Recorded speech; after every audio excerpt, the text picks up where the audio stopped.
शासन को अपना गुरु माना, तथागत बुद्ध को, कबीर जी को और फूले जी को, मतलब कबीरदास जी को बाबा साहब अपना गुरु मानते थे। आखिर कुछ तो ऐसा होगा कबीरदास जी के अंदर जिसके कारण बाबा साहब ने उनको अपना गुरु माना। निश्चित ही कबीरदास जी की वाणी बुद्ध की वाणी रही होगी। जो बुद्ध ने अपने समय पे कहा, उसी बात को कबीरदास जी ने घुमा के अपने समय पे समझाने का प्रयास किया। इतिहास में कबीरदास जी को भक्तिवादी कबीर संत के रूप में कहा जाता है। भक्तिवादी संत, भक्ति धारा के संत। क्या कबीरदास जी भक्ति धारा के संत थे? क्या आध्यात्मिक संत थे? क्या बाबा साहब अध्यात्म की पूजा करते थे?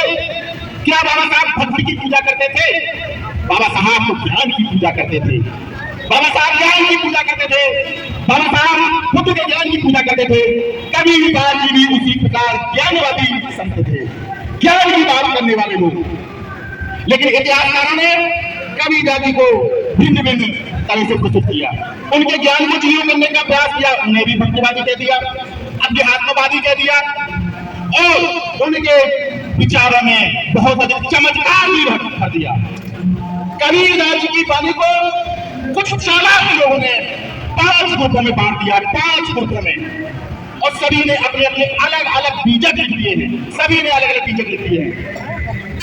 वंश गति वाले कुछ और कहते हैं, वचन गति वाले कुछ और कहते हैं, बरैया गति अलग कहते हैं, मूल गति वाले अलग कहते हैं, पारस गति वाले अलग कहते हैं। मतलब कबीरदास जी की वाणी को भिन्न भिन्न गति के लोगों ने भिन्न भिन्न प्रकार समझाने का प्रयास किया है। मैं आपको बुद्ध की और कबीर की जो समानता है वो बताने का प्रयास करूंगा। बुद्ध की और कबीर की वाणी में जो समानता है उसमें बात रखने का प्रयास करूंगा। बुद्ध ज्ञान की बात करते हैं, विवेक की बात करते हैं। क्या कबीरदास जी विवेक की बात करते हैं या नहीं? कबीरदास जी विवेक की बात करते हैं, बुद्ध की बात करते हैं। उनका एक दोहा साथी में बता रहा हूं। मानस तेरा गुरबरा, मानस तेरा गुरबरा, मासुन आवे काज, हार न होते आवरे, पचान पाजन बाज। मतलब वो कहे मनुष्य, तुम्हारे अंदर जो गुण है वही सबसे बड़ी बातें हैं। तुम्हारा मांस, तुम्हारा हार किसी काम का नहीं है, तुम्हारे गुण ही सबसे महत्वपूर्ण है। गुण की बात करते हैं। अब गुण में बुद्ध किसकी बात करते हैं? सील की बात करते हैं। तो कबीरदास जी भी सील में क्या कहते हैं मैं बताता हूं आपको।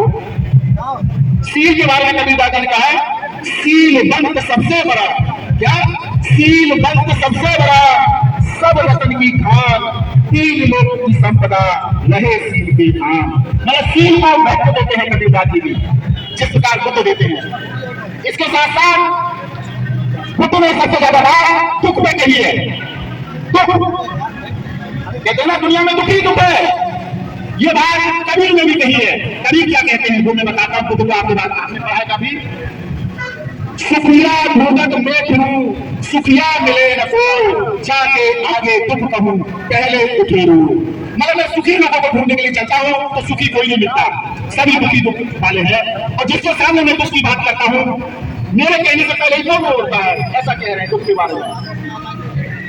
जो दिन ये जीव जमनिया, जो दिन ये जीव जन्मिया, कबहू न पाया सुख, गाय गाय पे फिरा पाते पाते पाते दुख। मतलब बात बात पे दुख है। जैसे बुद्ध दुख की बात कहते हैं, वैसे कबीर भी दुख की बात कहते हैं। मैं समानता दिखाने का प्रयास कर रहा हूं कि बुद्ध और कबीर की वाणी एक ही है।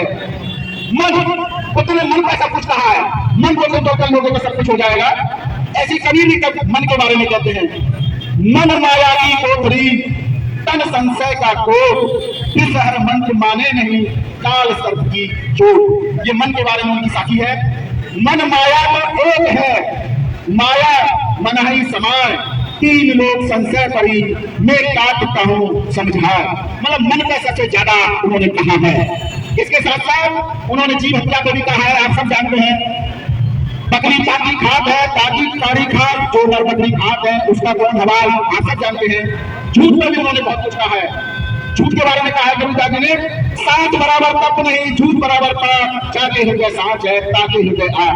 इस प्रकार मैं ये बताने का प्रयास कर रहा हूँ कि बुद्ध की वाणी और बाबा साहब की वाणी और गौतम बुद्ध की वाणी एक ही है। इसलिए बुद्ध के अनुयायियों को एकजुट होने की जरूरत है। जब बुद्ध अनुयायी और बाबा साहब के अनुयायी एकजुट नहीं होंगे तो समस्या खत्म नहीं होगी। हम देखते हैं कि कबीरपंथी साधु अलग बैठते हैं और भंटे अलग बैठते हैं, क्योंकि कबीरपंथी साधु और भंटे लोग इस एकता को जानते नहीं है। उन्हें बताना पड़ेगा कि बुद्ध के विचार ही कबीर के विचार हैं, इसीलिए बाबा साहब ने इन दोनों को अपना गुरु माना था। तो ये मैंने कबीर के बारे में बताया। मैं 2-3 बातें और बताना चाहूंगा अब साहू जी के बारे में। आखिर साहू जी के साथ ऐसा क्या हुआ जो हमें जानना चाहिए? शिवाजी के साथ ऐसा क्या हुआ जो हमें जानना चाहिए? क्या जाना आपने? शिवाजी या कुर्मी समाज के लोग बैठे होंगे। शिवाजी जिसको छत्रपति शिवाजी कहते हैं, इस देश के लोगों ने कभी उसे राजा नहीं माना, कभी छत्री नहीं माना। और जब उसके राज तिलक की बात में नहीं खत्म करना, जब उनके राज तिलक की बारी आई तो किसी ब्राह्मण ने उसका तिलक नहीं किया। इसलिए उसको बनारस से काका भट्ट नाम के ब्राह्मण को बुलाना पड़ा, काफी अधिक पैसा देके। उसके राज तिलक में, शिवाजी के राज तिलक में लगभग 4.5 लाख रुपए उस समय खर्च हुए थे।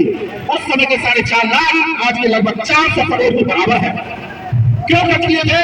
ब्राह्मण हमारा राज तिलक कर ले, लोग हमें क्षत्रिय मान ले। इसलिए ये कुर्मी के राजा का अपमान था। लेकिन दुख की बात है कुर्मी मैं उस समय समझे न आज समझ पा रहे हैं। मैं कह रहा हूं के साथ। उसके बाद शिवाजी का अपमान किया ही किया, उसके बाद साहू का भी अपमान किया। साहू का क्या अपमान किया? जिनकी आप जयंती मना रहे हैं, साहू जी का क्या अपमान किया मैं बताता हूँ। साहू जी का परिवार पंचगंगा में नहाने जाता था। एकादशी के दिन जब वो नहाने गए तो उनके पुरोहित ने कहा कि तुम शूद्र हो। साहू से कहा कि तुम शूद्र हो, तुम्हारे लिए वेदों के मंत्र नहीं पढ़े जाएंगे, तुम्हारे लिए पुराणों के मंत्र पढ़े जाएंगे। तो पुराण मंत्र पढ़े उसके लिए, किसके लिए? साहू जी के लिए। उसी दिन इन्होंने सोचा कि मैं राजा हूं और जिसको मैं तनख्वाह देता हूं वो भी मुझे शूद्र कह रहा है, इसलिए हमें कुछ परिवर्तन करना होगा। उसी दिन से ठान ली थी कि जो वैदिक शिक्षा ब्राह्मण पढ़ते हैं तो वैदिक शिक्षा हम गैर ब्राह्मणों को भी पढ़ाएंगे। इस प्रकार उन्होंने सबसे पहले गैर ब्राह्मणों के लिए वैदिक शिक्षा का पहला स्कूल खोला जब उनके खुद के साथ कुमार हुआ। और उसी के बाद उन्होंने 1902 में 50% आरक्षण की बात सब लोग कहते हैं वो दिया। लेकिन 1912 में जो एक बात कही तो आज तक इस देश में लागू नहीं हुई है। मैं चाहता हूं कि उस बात को लागू की जाए। साहू जी ने क्या कहा था? अनिवार्य शिक्षा की बात साहू जी ने कही थी, लेकिन अनिवार्य शिक्षा आज तक लागू नहीं हो पाई। यदि साहू को मानने वाले लोग यहाँ से आवाज लगाए कि इस देश में साहू के मानने वाले लोग हैं तो ये सरकार इस देश में अनिवार्य शिक्षा लागू करे, तभी वास्तव में उनकी जयंती मनाने का कोई लाभ होगा। कम से कम किसी एक विषय को लेकर तो हम लोग आंदोलन करें। आखिरी बात है, मैं बात समाप्त कर रहा हूँ। हम सब बाबा साहब की अनुयायी है, लेकिन लखनऊ में बाबा साहब की अस्थियां रखी हुई है। सरकार उन अस्थियों को हटाना चाहती है, बुद्ध की प्रतिमा को तोड़ना चाहती है। ऐसा अपमान होने जा रहा है। हम कैसे बाबा के अनुयायी हैं? लखनऊ में बाबा साहब की अस्थियां रखी हुई है विधानसभा के सामने, उसको ये सरकार हटाना चाहती है। वहाँ बुद्ध विहार बना हुआ है, उसको तोड़ना चाहती है। वहाँ पे आनंद बोध वृक्ष लगा हुआ है, उसे खत्म करना चाहती है। साथियों, हम बातें तो बहुत कर रहे हैं, हम करते हैं, लेकिन धीमे धीमे हमारी विरासत खत्म होती जा रही है। उसे रोकने के लिए कुछ तो करना पड़ेगा। जब करेंगे तभी बचेगी, अन्यथा ऐसे ही होता रहेगा। जैसे कि कोई हमारे लोग हम लोगों से कहते हैं, शिकारी आएगा, दाना डालेगा, जाल बिछाएगा, उसमें फंसना मत, ये कहते रहते हैं और बार बार उसी में फंसते रहते हैं। ये हमारा दुर्भाग्य है। इसलिए हम चाहते हैं कि हम लोग बुद्धि का प्रयोग करते हुए आगे बढ़ें और आगे किसी भी उनके जाल में न फंसे। आपने मुझे समय दिया, उसके लिए बहुत बहुत धन्यवाद। जरूर होता है।